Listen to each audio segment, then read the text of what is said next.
Escalation without a true endgame. That's the best way to describe what is happening for Vladimir Putin when it comes to the Ukraine war right now. What started as an operation to take Ukraine in a matter of days has turned into an absolute quagmire, and Putin is stuck right in the middle. He can't stop the war, that would humiliate him and likely lead to Putin being deposed by whatever sharks are waiting for his downfall. But Russia can't win the war either. It has proven that over the last 4 years. Even if Ukraine does fall, the damage Putin has done to his own country is so immeasurable that he won't survive the aftermath. Putin's endgame has begun, and all he can do is escalate without a way out.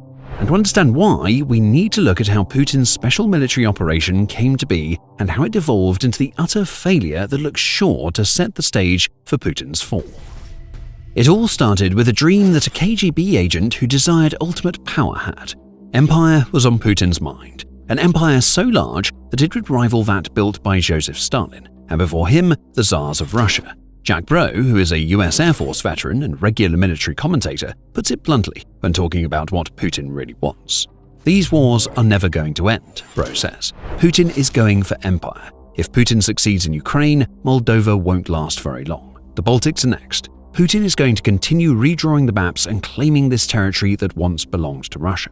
As the Atlantic Council reported as far back as April 2023, Putin himself has alluded to this desire to build an empire. He has openly compared the Ukraine invasion to the imperial conquests of the Russian Tsar Peter the Great, seemingly in the hope that some of the past glories that Russia enjoys will somehow be rubbed off on himself. Putin claims that he is returning historic Russian lands to the motherland, framing the Ukraine invasion as the first step in a much wider campaign to return Russia to what he sees as its rightful place at the head of the global geopolitical table. This was always the plan for Putin. And Bro says that those who were paying attention would have noticed this years ago, long before Putin outright said it. Bro refers to Putin coming back to power in 2012, after he'd spent the previous 4 years serving as Russia's prime minister following his initial presidential stint. And as soon as Putin was back in the president's seat, he started taking some actions that, in hindsight, we can now see as the starting point for what was to come.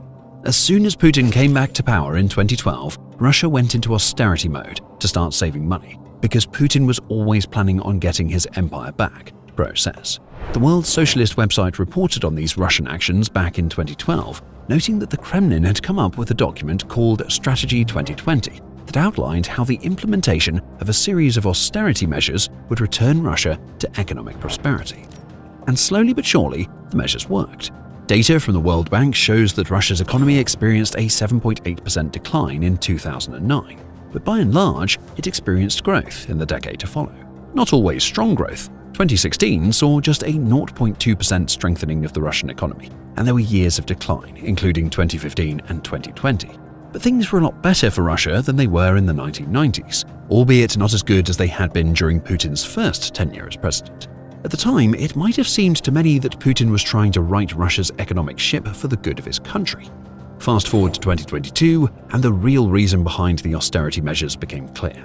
Russia needed money, as much money as it could get its hands on, and it needed it to fund an invasion of Ukraine. Not that Russia thought it would have to spend much of its stockpiled cash to complete that invasion.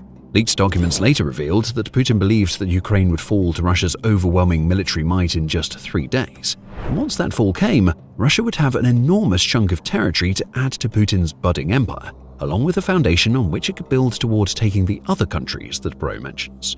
Of course, we now know that didn't happen. Instead, Russia got bogged down in a war that is still very far from being over. A war that has cost Ukraine, Russia, and all those affected by Putin's empire-building ambitions a staggering $2.4 trillion, per the Center for Economic Policy Research in July 2025. Even now, Russia is spending billions to fund the war. TVP World said on December 19, 2025, that Russia will dedicate 7.3% of its gross domestic product, or GDP, to national defense and national security, indicating that Putin is going to keep the war going. He has to. Putin has no other options. He thought he might have options when US President Donald Trump came to power. Bro has commented on this, suggesting that Putin and Trump think similarly in some respects, which Putin hoped to take advantage of. He refers to neither seeming to take the leaders of Ukraine, the European Union, or the United Kingdom seriously, claiming that both seem to think that power comes down to who has the most nukes.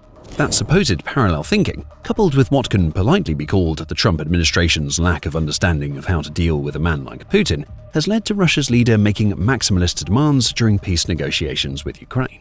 There's no peace deal that Putin would accept unless all frozen assets are returned and all sanctions are lifted, Bro says. That can't be done without the supposedly inconsequential leaders of the EU, Ukraine, and the UK. The EU alone holds 210 billion euros, or about $245 billion of Russia's frozen assets, and it's not going to hand them back anytime soon. Putin is also demanding that Ukraine cede the Donbass region, and he has tried to claim that the region is on the verge of falling several times, all to convince the US to support the version of peace that Putin wants. Sometimes it has worked. But when Putin gets in the way of what Trump wants, as we saw with the January 3rd capture of Nicolas Maduro from Venezuela, Trump has proven that he will take it without caring about Putin. Manipulation aside, and that is still very much in play for Putin, Trump being such a wild card makes him unpredictable. And that unpredictability means that the only real route to a peace deal that would allow Putin to come out of the war he started with a chance of being able to hold his head up is never going to be guaranteed. So what's an authoritarian president who wants an empire to do when he's not getting his way? Well, escalate. Bro has alluded to Trump dreaming of receiving a Nobel Peace Prize for his role in the Ukraine war peace negotiations, even as Putin has repeatedly told the US that Russia wants peace while it's bombing Ukraine. I'm sure behind the scenes, the Russians are laughing their asses off, Bro says, adding that there have been clips of Russian media that amount to Russia trolling Trump and his apparent gullibility. Throughout 2025, Russia was making claims to want peace while constantly escalating in Ukraine. We see that in Russia's use of long-range drones against Ukraine. In its January 13th Russia-Ukraine report card, Russia Matters reported that Russia launched 5,649 drones at Ukraine in December 2025 alone.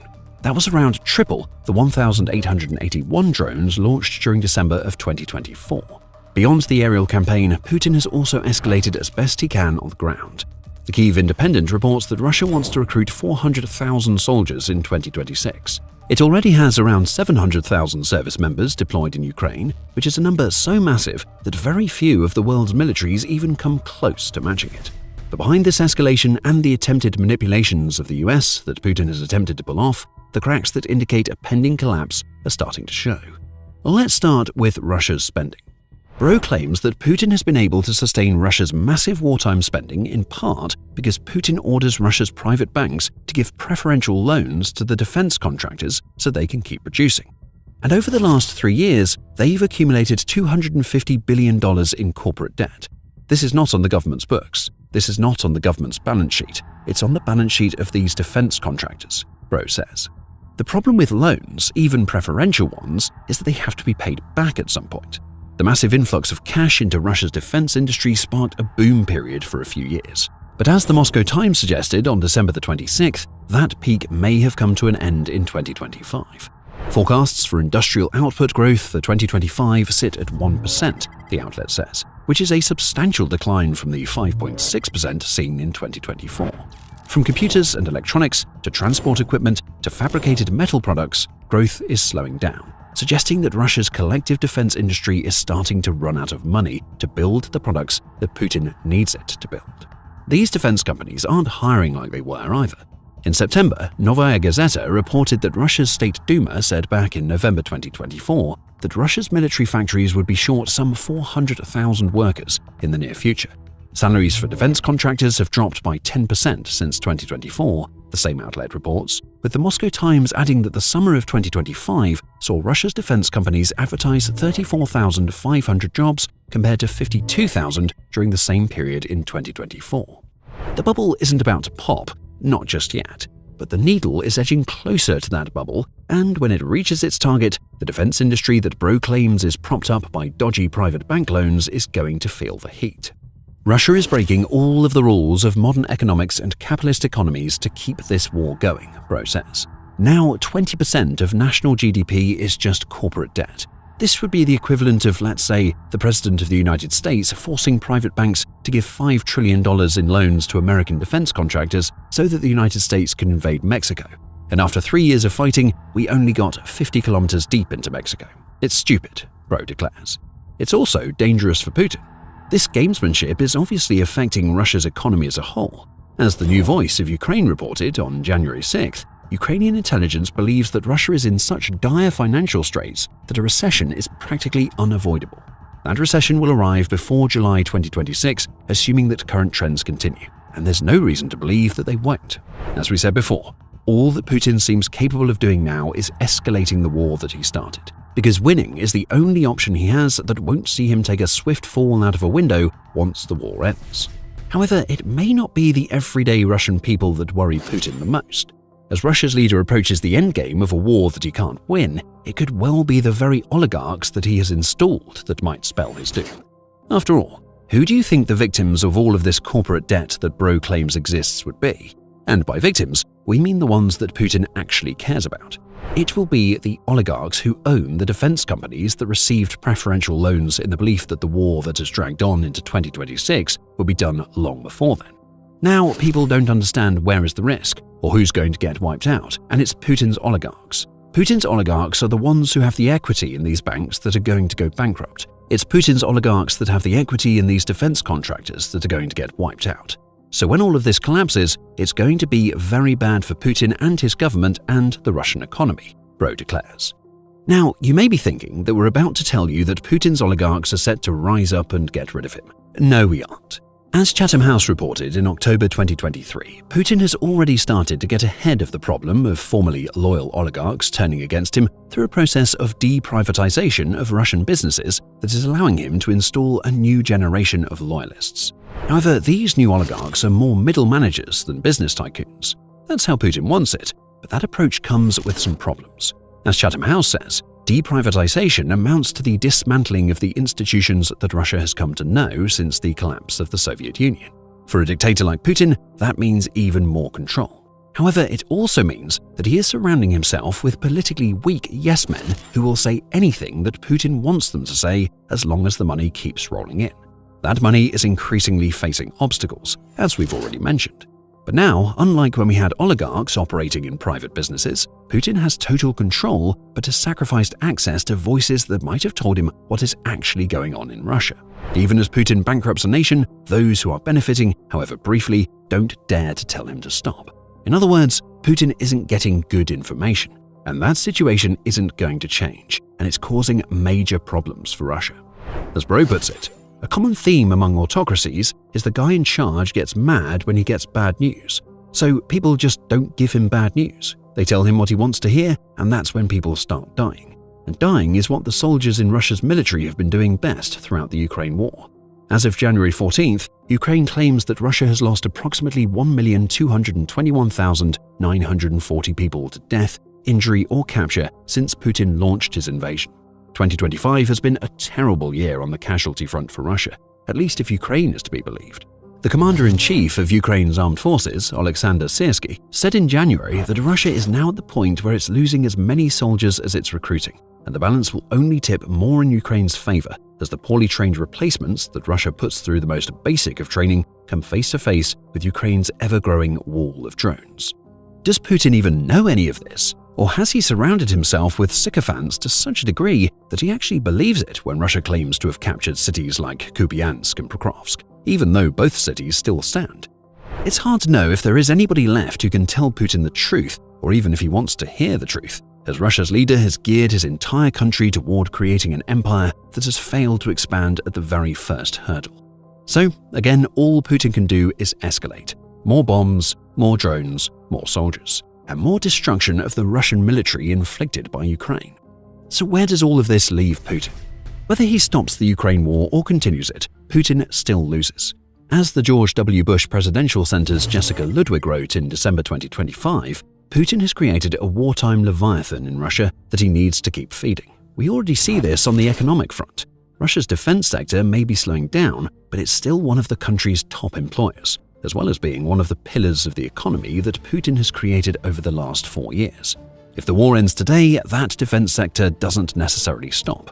Russia would need to rebuild its military, but it's already creaking under an economy that is running out of cash, meaning Russia would end up as a supposed global power with very little actual power. But perhaps more worrying for Putin, as Ludwig points out, is the lengths that Russia has gone to in order to sustain the massive manpower churn created by the meat grinder of the Ukraine war. Corruption is now rife inside Russia due to the massive payouts on offer to these soldiers. Ludwig claims that there is now a network of black widows in Russia who marry men, sending them off to Ukraine and then claiming the money those men got for themselves. That sounds sensationalistic. Less so is the fact that Russia has turned to its own prison population to reinforce its military.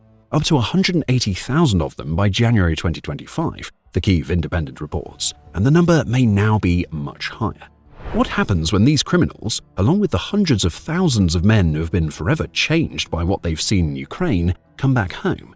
Ludwig suggests that we're already getting hints, as about 1,000 Russian citizens have been killed or injured by Russian soldiers who returned from Ukraine already.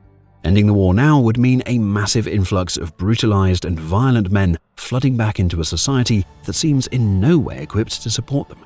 A collapsing economy doesn't tend to offer many jobs to returning soldiers, much less jobs that pay anything like what those soldiers were earning for fighting in Ukraine.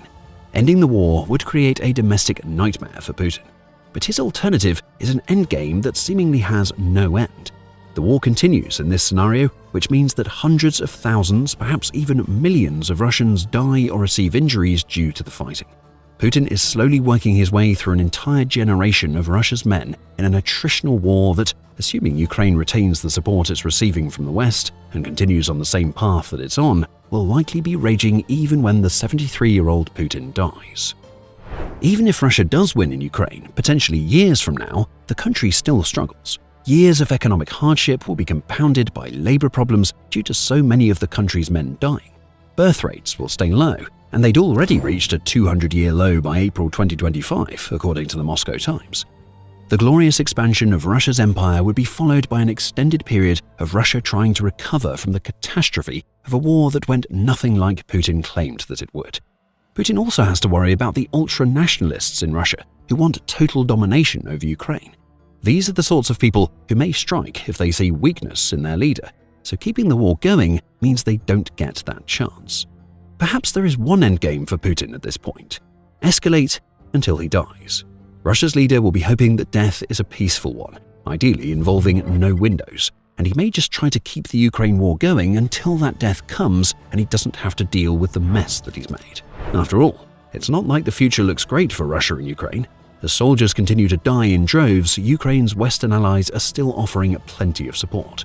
The UK is among them, and it's working on the creation of a ballistic missile that Ukraine can use to devastate Russia. It's called Project Nightfall, and you can learn all about it if you watch our video.